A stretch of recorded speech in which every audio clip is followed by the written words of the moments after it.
Welcome back to my channel. আজকের পর্বে তোমাদের সাথে রসগোল্লা শেয়ার করব। এই রসগোল্লাগুলি তৈরি করেছি সুজি দিয়ে, একেবারে স্পঞ্জি আর রসে ভরা। এই রসগোল্লা তৈরি করতে মাত্র 3টি উপকরণ আমার লেগেছে। তো বন্ধুরা, চলো ভিডিওটি শুরু করছি। তার আগে একটা কথা বলবো, আমার চ্যানেলটিকে সাবস্ক্রাইব করে আমার পাশে থাকবে। ভিডিওটি ভালো লাগলে লাইক, কমেন্ট আর শেয়ার করবে। আজকে স্পঞ্জি রসগোল্লা তৈরি করছি সুজি দিয়ে। তো প্রথমে 2 কাপ দুধ নিয়েছি, দুধটাকে ভালোভাবে বলে উঠিয়ে নিয়েছি। এরপরে দিয়ে দিচ্ছি 1 কাপ সুজি। এই পর্যায়ে আমি কাঁচা সুজি ব্যবহার করেছি, তো তোমরাও কাঁচা সুজিটাই ব্যবহার করবে। গ্যাসের ফ্লেমটা একেবারে মাঝারি লো ফ্লেমে রেখে সুজিটাকে দুধের সাথে ভালোভাবে মিশিয়ে নেব। এ পর্যায়ে সুজিগুলি দলা পাকালে হবে না, অনবরত নাড়াচাড়া করতে হবে। এবার দিচ্ছি 1 থেকে 1.5 চামচ ঘি। ঘি দিলে মিষ্টির ভেতরে খুব সুন্দর একটা ফ্লেভার পাওয়া যাবে।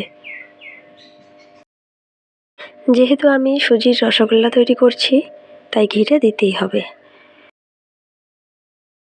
এবার ডোটা ঠান্ডা করে নেব। একটা প্লেটে নামিয়ে নিচ্ছি। সুজির ডোটা তৈরি করার সময় 2 কাপ দুধের সাথে 1 কাপ সুজি ব্যবহার করেছি।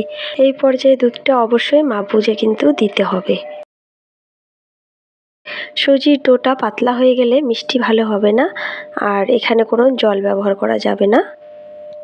হাতে একটু ঘি লাগিয়ে ছোট ছোট করে মিষ্টিগুলি আমি তৈরি করে নিচ্ছি। দেখো, একই রকম করে সবগুলি মিষ্টি আমি বানিয়ে নিয়েছি। মিষ্টিগুলি দেখতে কিন্তু ছোট লাগছে, একটু পরে কিন্তু দেখতে পারবে বড় হয়ে যাবে। যখন চিনির শিরে দিয়ে দেব, তখন একটু মিষ্টিগুলি বড় হয়ে উঠবে। মিষ্টির শিরাটা বানানোর জন্য এখানে আমি দিয়ে দিচ্ছি 1 কাপ চিনি আর 1 কাপ জল। মিষ্টি শিরাটা একটু আঠালো করে বানাবো, পাতলাই হবে কিন্তু আঠালো হবে। এবার দেখো, চিনির শিরাটা ফুটতে শুরু করেছে, দিয়ে দিয়েছি 2টো মশলা। এতে মিষ্টি শিরার ফ্লেভারটা ভালো আসবে। চিনির শিরাটা ফুটতে শুরু করেছে, এবার আমি মিষ্টিগুলি একটা একটা করে এভাবে দিয়ে দেব। মিষ্টি শিরায় মিষ্টিগুলি দেওয়ার পর সাথে সাথে কিন্তু স্পঞ্জি হয়ে যাবে আর মিষ্টিগুলিও ফুলে ফুলে উঠবে। আমি কিন্তু সুজির ডোতে কিছুই ব্যবহার করিনি। তো বন্ধুরা, দেখতে পাচ্ছ মিষ্টিগুলি ফুলতে শুরু করেছে, কত বড় হচ্ছে আস্তে আস্তে। তো এই পর্যায়ে মিষ্টিগুলো চামচ দিয়ে নাড়াতে যাবে না, না হলে কেটে যাবে। হালকা হাতে কড়াইটা একটু দুলিয়ে দেব। গ্যাসের ফ্লেমটা হাই আঁচে আছে, কিছুক্ষণ ফুটিয়ে নেব। তারপরে লো আঁচে রেখে কিছুক্ষণ ঢেকে রাখবো। এতে কি হবে, মিষ্টিগুলি শিরাটা টেনে নেবে আর ফুলে ফুলে উঠবে। তো 1 ঘন্টা পরে আমি ঢাকনা খুলে নিচ্ছি। আমি হাত দিয়ে তুলে দেখাচ্ছি কতটা নরম হয়েছে। দেখো বন্ধুরা, কতটা সফট হয়েছে, একদম স্পঞ্জি হয়েছে। আমি তোমাদেরকে একটা কেটেও দেখাচ্ছি ভেতরটা কেমন হয়েছে। তবে একবার হলেও বাড়িতে সুজি দিয়ে এভাবে মিষ্টি বানিয়ে খাবে, দেখবে খুবই টেস্টি লাগে।